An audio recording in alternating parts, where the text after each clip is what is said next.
नमस्कार, मैं निशांत सौरभ आप सभी को सौरभ क्लासेस में स्वागत करता हूं। ये क्लास रीजनिंग का है और क्लास स्टार्ट करने से पहले जो न्यू स्टूडेंट है जो हमारे चैनल से पहली बार जुड़ रहे हैं वो सबसे पहले हमारे यूट्यूब चैनल सौरभ क्लासेस को सब्सक्राइब करें, बेल आइकन पे क्लिक करें ताकि जो भी न्यू वीडियो आए उसका नोटिफिकेशन सबसे पहले आपके पास पहुंचे। वीडियो को लाइक करें, शेयर करें और टॉपिक से रिलेटेड जो भी डाउट्स होते हैं उसे कमेंट सेक्शन में जरूर दें। तो मैंने टॉपिक स्टार्ट किया था इक्वालिटी एंड इनइक्वालिटी। तो जो न्यू स्टूडेंट है जो पहली बार जुड़ रहे हैं जो इस वीडियो को देख रहे हैं वो सबसे पहले इसके प्रीवियस वीडियो को देखें फिर इस वीडियो पे आए, क्योंकि उस वीडियो में भी कॉन्सेप्ट्स हैं। पहले उस कॉन्सेप्ट्स को क्लियर करें फिर इस वीडियो पे आए। तो मैं क्लास स्टार्ट करता हूं। तो जो न्यू स्टूडेंट है जो उन वीडियो को नहीं देखे तो मैं उन सभी वीडियो का लिंक इस वीडियो के डिस्क्रिप्शन में डाल दूंगा। तो क्लास स्टार्ट करते हैं। तो इसमें देखिए कि मैंने इक्वालिटी एंड इनइक्वालिटी में मैंने जो इसके साइन होते हैं कौन कौन से साइन इसमें यूज किए जाते हैं और लैंग्वेज के तहत किस तरह से एग्जामिनर कंफ्यूज करता है उन चीजों को मैंने डिस्कस किया था। स्टेटमेंट कितने टाइप्स के होते हैं उन सभी को मैंने डिस्कस किया था। इसके बाद मैंने ईदर और का कंसेप्ट को भी मैंने क्लियर किया था और कुछ क्वेश्चंस को भी मैंने करवाए थे। तो उसी से मैं अब आगे बढ़ता हूं। तो देखिए इसमें जो ईदर और का जो कॉन्सेप्ट मैंने करवाए थे तो उसमें मैंने नॉन स्टैंडर्ड स्टेटमेंट का करवा दिया था। अब मैं जो ईदर और का कंसेप्ट होता है उसमें मैं स्टैंडर्ड स्टेटमेंट को लेकर चल रहा हूं। तो अगर मैं स्टैंडर्ड स्टेटमेंट को लेकर चलूं इसमें तो देखिए क्या होता है इसमें कि स्टैंडर्ड स्टेटमेंट में जानते हैं कि उसमें जितने भी साइन होते हैं सभी का डायरेक्शन एक साइड होता है। अगर कोई स्टेटमेंट दे दिया जाएगा तो उसमें जैसे ए बी सी डी इस तरह से, तो उसमें अगर ग्रेटर देन का यूज किया जा रहा है तो उसमें ग्रेटर देन का ही यूज किया जाएगा या फिर इज इक्वल्स टू भी डाल सकता है। अगर लेस देन का यूज करेगा इसमें तो लेस देन का ही यूज किया जाएगा। ये होता है स्टैंडर्ड। और नॉन स्टैंडर्ड में क्या होता है कि उसमें greater than less than greater than is equals to less than is equals to is equals to इस तरह से यूज करेगा। तो ये क्या हो गया स्टैंडर्ड हो गया, सॉरी नॉन स्टैंडर्ड। और ये दोनों क्या हो गया स्टैंडर्ड हो गया। इन चीजों को मैंने डिस्कस किया था और इसके साथ मैंने ये भी डिस्कस किया था कि जो इधर और का कंसेप्ट होता है तो नॉन स्टैंडर्ड में किस तरह से इधर और का यूज किया जाएगा उन चीजों को भी मैंने डिस्कस किया था। आज मैं स्टैंडर्ड स्टेटमेंट में किस तरह से इधर और का यूज किया जाएगा उसी को लेकर आगे बढ़ते हैं। तो देखिए अगर कोई स्टेटमेंट दिया रहेगा इसमें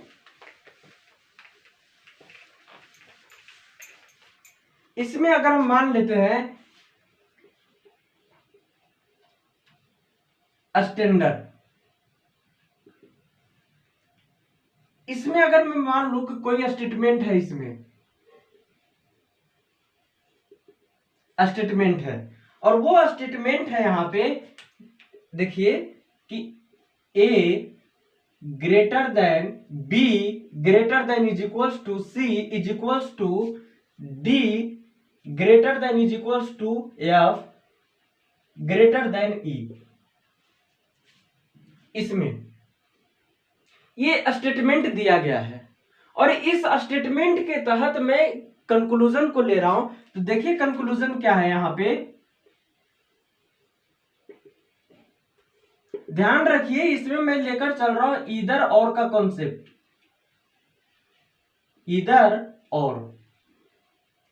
इधर और को मैंने इसके प्रीवियस वीडियो में भी मैंने डिस्कस किया था तो उसमें मैंने नॉन स्टैंडर्ड के बारे में डिस्कस किया था। अब मैं स्टैंडर्ड स्टेटमेंट को लेकर चल रहा हूं।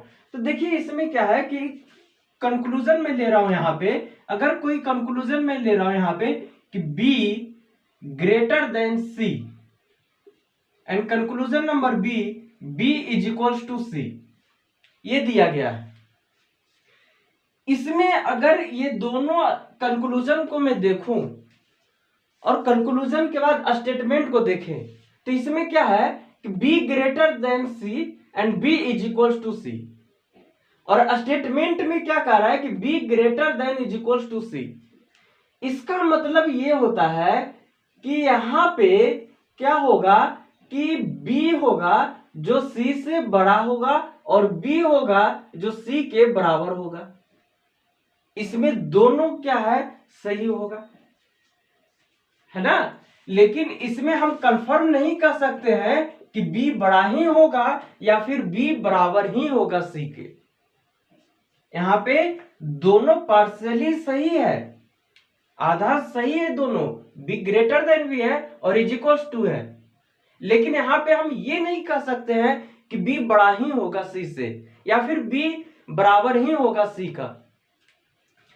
तो अगर मैं इस स्टेटमेंट को देखूं यहां पे, तो B greater than is equal to C है, और कंक्लूजन में क्या कर रहा है कि conclusion number A B greater than C, B greater than C.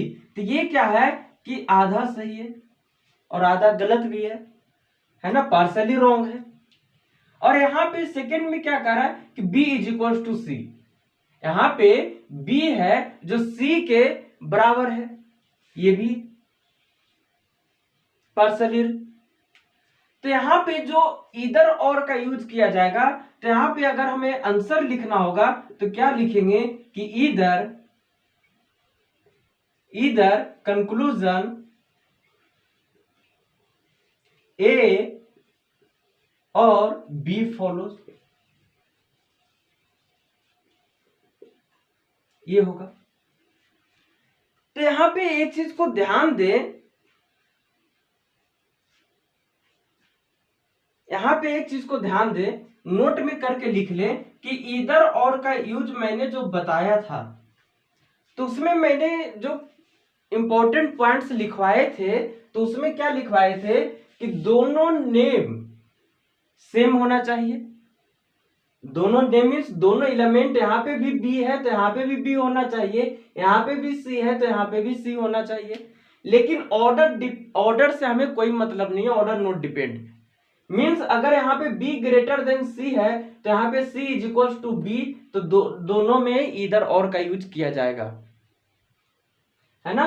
तो इसमें एक चीज का और ध्यान रखें कि इसके साथ मैंने वहां पे लिखवाया था कि जो साइन होगा बिटवीन इन दोनों के बीच में, तो तीनों साइन प्रेजेंट होने चाहिए। लेकिन यहां पे क्या है कि केवल दो साइन ही प्रेजेंट है, फिर भी इधर और का यूज किया जा रहा है। तो जब दो साइन भी प्रेजेंट होगा तो क्या होगा, इधर और का यूज किया जाएगा। तो यहां पे नोट में करके लिख ले एक और पॉइंट यहां पे कि इफ टू नेम्स या फिर इसी को if two elements are same and sign between and two sign between them and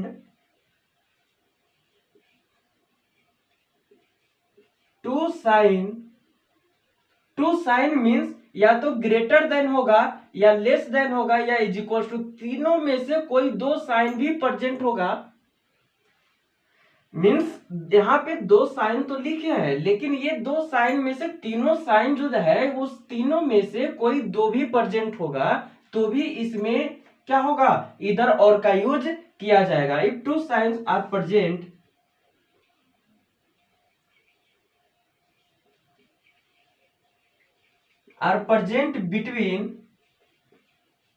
between them, then we use either or। इस पॉइंट्स को क्या करें, नोट कर लें, है ना। उसमें मैंने करवाया था नॉन स्टैंडर्ड में, लेकिन यहां पे क्या है, स्टैंडर्ड है। तो इन चीजों को ध्यान दीजिए, यहाँ पे दो एलिमेंट्स हैं, दो नेम हैं और दोनों क्या है, सेम है। और एक चीज और यहाँ पे नोट कर लें, अगर यहाँ पे लिखना चाहें same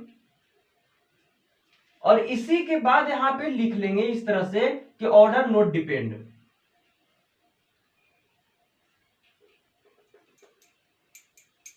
order note depend, order note depend bracket में इस तरह से, क्योंकि ऑर्डर से हमें कोई मतलब नहीं है। हो सकता है कि यहाँ पे b ग्रेटर देन c दिया गया है और यहीं पे दे देता है इस तरह से कि b c is equals to b, तब भी इधर और का यूज किया जाता। तो ऑर्डर का मतलब ये होता है ना, ऑर्डर का मतलब यही होता है कि हो सकता है कि फर्स्ट में b दे दिया, सेकंड में c दे दिया, तो सेकंड कंक्लूजन में हो सकता है कि फर्स्ट में c दे दे, सेकंड में b दे दे, इस तरह से भी दे सकता है। तो ऑर्डर पे मत जाइए, ऑर्डर नोट डिपेंड, इन चीजों को ध्यान दे। नेक्स्ट अगर हम देखें, नेक्स्ट इसी कंक्लूजन को मैं आगे लेकर चलूं, यहां पे इसी स्टेटमेंट से मैं कोई कंक्लूजन को उठा दूं यहां पे कि अगर यहां पे जो दिया गया है, यहां पे कंक्लूजन नंबर सी, अगर हम यहां पे दे दें a is equals to D and D number है कि a ग्रेटर देन d। अब यहां पे देखिए, यहां पे क्या लिया गया है कि a है वो d के बराबर है और सेकेंड क्या है कि जो a है वो ग्रेटर देन है किससे, तो d से। यहां पे अगर हम देखें a से d के बीच का रिलेशन, तो इसमें ग्रेटर देन का साइन यूज किया गया है और बीच में इज इक्वल्स टू का भी यूज किया गया है। यहां पे अगर यहां पे हम a और d के रिलेशन को देखें तो यहां पे क्या है कि ग्रेटर देन है और यहां पे greater than is equals to और यहां पे इज इक्वल्स टू। तो जब c is equals to d है तो c के प्लेस पे हम d भी लिख सकते हैं और d के प्लेस पे c भी लिख सकते हैं। और जब इस तरह से होगा तो यहां पे अगर हम देखें तो जो d है वो a के बराबर तो नहीं हो सकता, क्योंकि यहां पे क्या है, ग्रेटर देन का यूज किया गया है। मतलब ये तो क्या है, कंप्लीटली रॉन्ग है। और यहां पे अगर हम सेकेंड कंक्लूजन की बात करें, कंक्लूजन नंबर डी, तो यहां पे क्या दिया गया है कि a ग्रेटर देन d। अगर यहां पे a ग्रेटर देन d है तो इसके बीच का हम सभी साइन को चेक करेंगे तो सभी साइन क्या है, ग्रेटर देन और इज इक्वल्स टू, है ना। और जब greater than is equals to इस तरह से साइन जब दिया रहता है तो उसमें क्या होगा कि ग्रेटर देन का वैल्यू रहता है। यहां पे ध्यान दीजिएगा। तो यहां पे क्या है, कंक्लूजन नंबर डी क्या है कि सही होगा। तो यहां पे अगर आंसर लिखना रहेगा तो हम केवल क्या लिख सकते हैं कि ओनली कंक्लूजन डी फॉलोज, इस तरह से। तो इन चीजों को आप ध्यान दें। अब हम आगे बढ़ते हैं। अब मैं दूसरे स्टेटमेंट को यहां पे उठा रहा हूं। तो देखिए दूसरा स्टेटमेंट क्या है यहां पे कि a greater than is equals to b greater than is equals to c is equals to d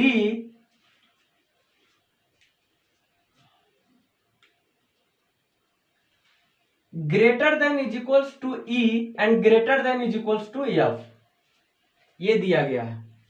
और इसी में कंक्लूजन को है, तो अगर मैं इसमें कंक्लूजन नंबर ए को लूं तो कंक्लूजन नंबर ए देखिए क्या कर रहा है कि a is equals to D. B number की बात करते हैं तो A greater than D. C number है यहां पे, अगर सी नंबर को मैं लूं तो यहां पे क्या है कि C greater than is equals to F, and D number है यहां पे कि B greater than E, and conclusion number E. यहां पे कंक्लूजन नंबर ई है कि B greater than is equals to F, and conclusion number F है A greater than is equals to D, and conclusion number G है यहां पे कि B less than is equals to E.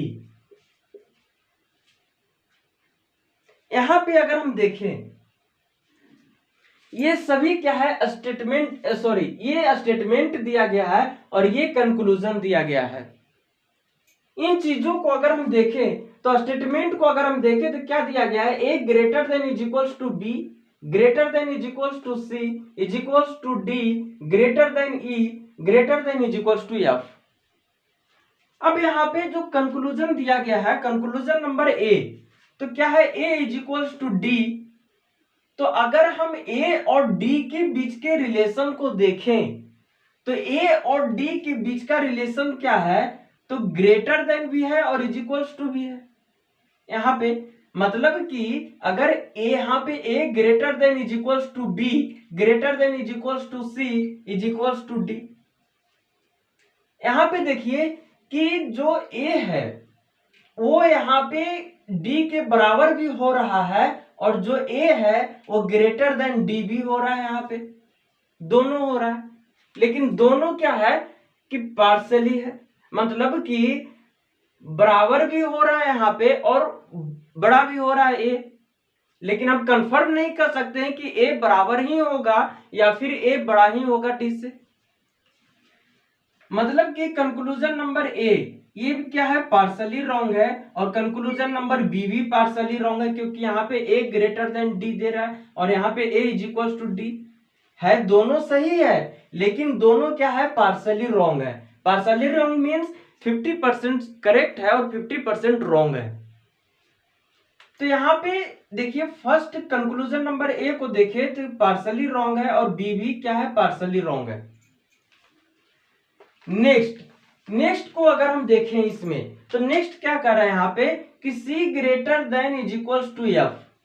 Conclusion number C को देखें तो यहाँ पे क्या दिया गया है कि C greater than is equals to F, और C और F के बीच के रिलेशन को यहाँ पे देखें तो C और F के बीच इज इक्वल्स टू भी है, ग्रेटर देन भी है और greater than is equals to भी है ना, दो साइन का यूज किया गया। लेकिन यहां पे ग्रेटर देन तो सही हो रहा है, C ग्रेटर देन F ये सही है, लेकिन इज इक्वल्स टू जो यहां पे आ रहा है C is equals to F ये क्या है गलत हो रहा है। और यही क्या कर रहा है कि जो कंक्लूजन नंबर सी है उसे कंप्लीटली रॉन्ग बना रहा है, क्योंकि यहां पे इज इक्वल्स टू नहीं दिया गया है, और जब इज इक्वल्स टू नहीं दिया गया है तो ये कंक्लूजन क्या होगा कंप्लीटली रॉन्ग होगा।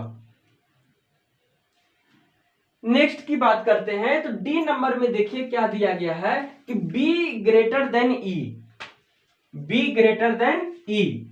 तो यहां पे बी है और यहां पे ई है, और बी और ई के बीच का रिलेशन को देखें तो यहां पे ग्रेटर देन का यूज किया गया है और इज इक्वल्स टू का यूज किया गया है। तो यहां पे जो ये चीज हम पहले भी बता चुके थे कि जो ग्रेटर देन इस तरह से अगर साइन रहेगा तो वैल्यू किसकी ज्यादा रहती है, जो सिंगल साइन होता है ना। तो यहां पे इसके बीच में देखिए कि यहां पे ग्रेटर देन आ रहा है और यहां पे बी ग्रेटर देन ई है, और यहां भी क्या है कि B greater than is equals to C is equals to D greater than E. मतलब कि जो B है वो C के बराबर भी है और बड़ा भी है, और D से भी बड़ा होगा, है ना, D से भी बड़ा होगा और बराबर भी होगा। और जब डी से बी जब बड़ा है या फिर बी डी के बराबर है, तो यहाँ पे देखिए कि जो ई है वो डी से छोटा है, और जब डी से छोटा है तो बी से भी छोटा होगा। मतलब कि ये क्या है, कंप्लीटली राइट है, 100% करेक्ट है। नेक्स्ट की बात करते हैं, तो नेक्स्ट क्या कर रहा है यहाँ पे कि b greater than is equals to F, b greater than is equals to F कर रहा है। तो b greater than is equals to F कर रहा है, तो यहाँ पे हमें b और f के बीच साइन देखने होंगे कि कौन कौन से साइन आ रहा है यहाँ पे। तो b यहाँ पे है और f यहाँ पे है, तो इन दोनों के बीच के अगर मैं साइन को देखूं तो greater than is equals to greater than is equals to. यहाँ पे ग्रेटर देन तो ठीक है, लेकिन इज इक्वल्स टू यहाँ पे नहीं है, जिसके कारण ये क्या हो रहा है, रॉन्ग हो रहा है। इसका मतलब क्या है, इसका मतलब समझिए कि जो b होगा वो c से बड़ा f से बड़ा भी होगा, और b है वो f के बराबर भी होगा। लेकिन यहाँ पे क्या हो रहा है कि जो b है वो f से केवल बड़ा है, बराबर तो नहीं हो रहा है, तो इसलिए ये भी क्या होगा, रॉन्ग होगा। नेक्स्ट की बात करते हैं, तो यहाँ पे देखिए नेक्स्ट क्या कर रहा है कि a greater than is equals to D. जो a है वो d से बड़ा भी है और बराबर भी है, सही है। यहाँ पे अगर मैं इस स्टेटमेंट को यहाँ पे मैं देखूं तो क्या होगा, a greater than is equals to b greater than is equals to c is equals to d, इस तरह से। और इसी जो स्टेटमेंट है यहाँ पे, जो यहाँ पे देखिए कि c क्या है, d के बराबर है, तो यहाँ पे हम d भी लिख सकते हैं और d के प्लेस पे c भी लिख सकते हैं, इससे कोई दिक्कत नहीं है ना। और जब इस तरह से लिख सकते हैं तो इसका मतलब ये हो जाएगा कि जो a है वो ग्रेटर देन d भी सही हो रहा है और इज इक्वल्स टू d। लेकिन हम ये कंफर्म नहीं कर सकते हैं कि जो a है वो d से बड़ा होगा या फिर बराबर होगा, है दोनों सही है पार्सली में, तो ये क्या है कि ये क्या है, सही होगा। नेक्स्ट कर रहा है b less than is equals to e। क्या यहाँ पे b है जो e से छोटा है या फिर बराबर है। यहाँ पे लेस देन का तो यूज नहीं किया गया है, यूज किया गया ग्रेटर देन का, तो ये स्टेटमेंट क्या होगा, रॉन्ग होगा। तो ध्यान से देखिए कि स्टेटमेंट किस तरह से गलत हो रहे हैं और किस तरह से सही हो रहे हैं। अगर हमें आंसर लिखना होगा तो क्या लिखेंगे, इसका आंसर देखिए कौन कौन सा कंक्लूजन होगा। तो ए और बी को हम देखें तो यहाँ पे ए और बी दोनों में एलिमेंट सेम है, मींस नेम सेम है, और साइन क्या है, डिफरेंट है। तो यहाँ पे हम लिख सकते हैं कि इधर कंक्लूजन ए और बी एंड, और क्या होगा, देखिए b ग्रेटर देन e है यहाँ पे, और b ग्रेटर देन e, ये भी सही हो रहा है, और a greater than is equals to d, ये भी सही हो रहा है। मतलब कंक्लूजन नंबर d और f ये दोनों सही है। And conclusion d and conclusion f are follows. देखिए किस तरह से स्टेटमेंट के रिलेटेड जो कंक्लूजन दिया गया है वो किस तरह से पार्शली रॉन्ग हो रहा है, कंप्लीटली रॉन्ग हो रहा है और कंप्लीटली राइट हो रहा है। इन चीजों को ध्यान दें और किस तरह से इधर और का यूज किया जाएगा, है ना। तो जाने से पहले जो न्यू स्टूडेंट हैं जो हमारे चैनल से पहली बार जुड़ रहे हैं, वो सबसे पहले हमारे YouTube चैनल सौरभ क्लासेस को सब्सक्राइब करें, बेल आइकन पे क्लिक करें ताकि जो भी न्यू वीडियो आए उसका नोटिफिकेशन सबसे पहले आपके पास पहुंचे। वीडियो को लाइक करें, शेयर करें और टॉपिक से रिलेटेड जो भी डाउट्स होते हैं उसे कमेंट सेक्शन में जरूर दें। मिलते हैं नेक्स्ट वीडियो में, तब तक थैंक यू, जय हिंद।